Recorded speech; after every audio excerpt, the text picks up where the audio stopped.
আসসালামু আলাইকুম রহমতুল্লাহ বারাকাত। আজকে আসলাম একটি হাফ বিল্ডিংয়ের ভিডিও নিয়ে। আমাদের এই হাফ বিল্ডিংয়ে এখন টিন লাগানো হয় নাই, টিন লাগানো হবে। এতে সামনের ডিজাইন, ভিতরে 3টি রুম আছে। এই হাফ বিল্ডিংটা টোটাল লম্বা আছে 27 হাত, অর্থাৎ 40 ফিট 6 ইঞ্চি। এখানে 3টে বেডরুম আছে, 2টি পকেট রুম। এখন আমাদের কাজ চলতেছে যে রাউন্ড সিঁড়ি আছে, গোল সিঁড়ি। এরকম একটা বিল্ডিং করতে আপনাদের কীরকম ইট লাগবে, সিমেন্ট, বালি, রড, কীরকম মজুরি লাগবে, টোটাল খরচ কত হবে আমরা ভিডিওতে বলে দেব। ভিডিওটা ধৈর্য সহকারে দেখেন। আর আমাদের চ্যানেলে যদি নতুন হয়ে থাকে তাহলে চ্যানেলটা সাবস্ক্রাইব করে রাখুন। আর যদি সাবস্ক্রাইব করে থাকেন অসংখ্য ধন্যবাদ।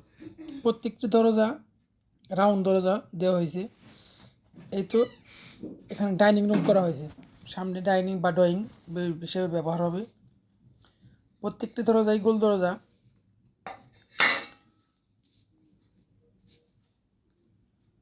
আমাদের চ্যানেলে এরকম অসংখ্য ভিডিও আছে, ভিডিওগুলো দেখবেন। আপনাদের বাড়ি করার কাজে আসতে পারে বা কোনো প্রয়োজনে লাগতে পারে।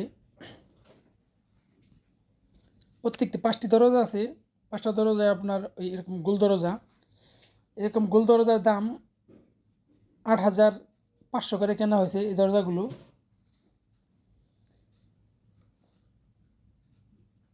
আপনাদের এরকম একটি হাফ বিল্ডিং করতে গেলে এটা 27 হাত লম্বা, যে কারণে এতে ইট লাগছে 17,000।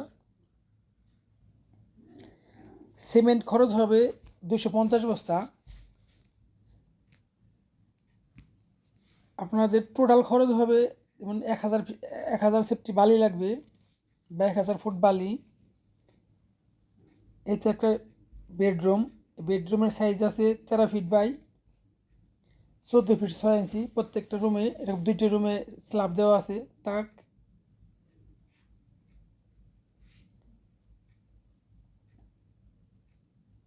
বিল্ডিংয়ে একটা আনকমন করা কাজ করা হয়েছে, ভিতর দিকে 4 ফুট নেওয়া, যেহেতু প্রত্যেকটা দরজা বাহির থেকে দেওয়া হয়েছে, আলাদা আলাদা দরজা। এই বেডরুমটার সাইজ আছে 10 ফিট বাই 13 ফিট। এটা একটু সাইজে ছোট, যে কারণে 2টি বেডরুমে আলাদা আলাদাভাবে দরজা দেওয়া হয়েছে। এই ঘরের উচ্চতা আছে 11 ফিট। আর এরকম একটি কাজ করতে টোটাল খরচ হবে আপনাদের 14 লক্ষ টাকা। ইট, বালি, সিমেন্ট, টিন, কাঠ, মিস্ত্রি বিল, ইলেকট্রিক, প্লাম্বার, সব খরচ মিলে 14 লক্ষ টাকার মধ্যে খরচ হবে। আর জায়গার অনুপাতে খরচ কম বেশি হয়। এই কাজটা কিন্তু ইট দিয়ে সম্পূর্ণ গাঁথনি করা হয়েছে। এখানে কিন্তু রড ব্যবহার করা হয় নাই, শুধু লিঙ্ক টেনে রড ব্যবহার করা হয়েছে। এই রুমটাও 13 ফিট বাই 14 ফিট 6 ইঞ্চি। প্রত্যেকটি রুমে 2টি করে জ্বালানা দেওয়া আছে। এতে একটা স্ল্যাব দেওয়া আছে, তাক, হাঁড়ি বাতিল রাখার জন্য। অনেক সুন্দর কাজটির, এমনি মডেল অনেক সুন্দর হয়েছে। একটু পকেট রুমে আমার বড় ভাই কাজ করতেছে। বড় ভাই চা ভাই অনেক ভালো মানুষ। আজ এই পর্যন্তই। দেখা হবে নতুন আবার কোনো ভিডিও নিয়ে। সবাই আল্লাহর রহমতে ভালো থাকুন এবং সুস্থ থাকুন। আর আমাদের চ্যানেলের সাথেই থাকুন। আসসালামু আলাইকুম রহমতুল্লাহ।